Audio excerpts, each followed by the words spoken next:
সালমান শাহ আসলে আত্মহত্যা করেনি, সালমান শাহকে খুন করা হয়েছে এবং সেই খুনের সাথে আপনি জড়িত। যে ব্যক্তি পোস্টমর্টম করেছিল ওই ব্যক্তিকেও গ্রেফতার করতে হবে, যে সে কেন ভুল পোস্টমর্টম রিপোর্ট দিয়েছিল। কারণ সালমান শাহ মারা যাওয়ার আসসালামু আলাইকুম প্রিয় দর্শক, অবশেষে বেরিয়ে গেল সালমান শাহকে কে হত্যা করেছে। আপনারা এই ভিডিওটা যদি দেখেন আপনাদের আর ভিডিও দেখা লাগবে না, আপনারা প্রত্যেকে মনোযোগ সহকারে শুনেন। এই যে দেখেন, সালমান শাহ আসলে আত্মহত্যা করেনি, সালমান শাহকে খুন করা হয়েছে এবং সেই খুনের সাথে আপনি জড়িত।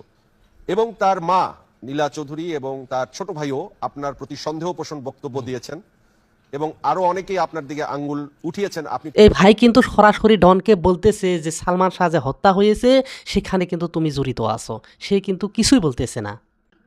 আরও আপনারা ক্লিয়ার হয়ে যাবেন, এই ভিডিওটা আপনারা পুরোপুরি দেখেন। তাই না?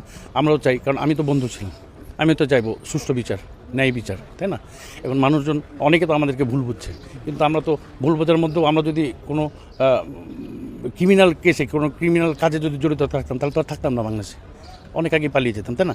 কেউ ক্রাইম করে কোনো সময় নিজের এলাকায় থাকে না, থাকে। তো আমরা তো সালমান মারা যাওয়ার আজকে প্রায় কত বছর হলো, প্রায় 27-28 বছর হলো। তো এত বছর ধরে আমরা কিন্তু আছি, এখনও যাইনি। আমরা আমৃত্যু কাজ করে যাবো না, কিন্তু সালমানের স্মৃতি বুকে নিয়ে থাকবো ইনশাল্লাহ।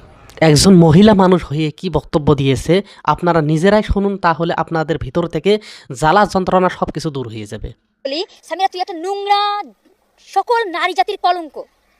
আমরা নারীরা লজ্জিত, তোর মতো জঘন্য মেয়েকে তোকে নিয়ে আসলে মুখের ভাষা খারাপ হয়ে যায়। তোকে নিয়ে বলতে গেলে, তোকে নিয়ে কোনো কমেন্টস করতে গেলে আমাদের রুচিতে। আর তোর মতো নারী যে কিনা হাজব্যান্ডকে খুন করে বারবার আত্মহত্যা বলে তুই এই 29টি বছর নির্বিঘ্নে চালিয়ে যাচ্ছিস, অথচ তুই নিজেও জানিস যে তুই কি করেছিস। অত্যন্ত ঠান্ডা মাথায় ষড়যন্ত্রমূলক নির্মমভাবে তুই আমাদের মানুষটাকে কেড়ে নিয়েছিস।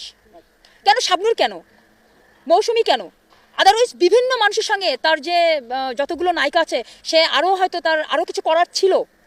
হয়তো তার লাইফে মাত্র 6টা বছর ক্যারিয়ার লাইফে সে যা করেছে তোর গর্বিত হওয়ার কথা, অথচ তুই এতটাই কুরুচিশীল মহিলা যে তোর গর্ববাদে তুই হিংসায় জর্জরিত। কেন জর্জরিত?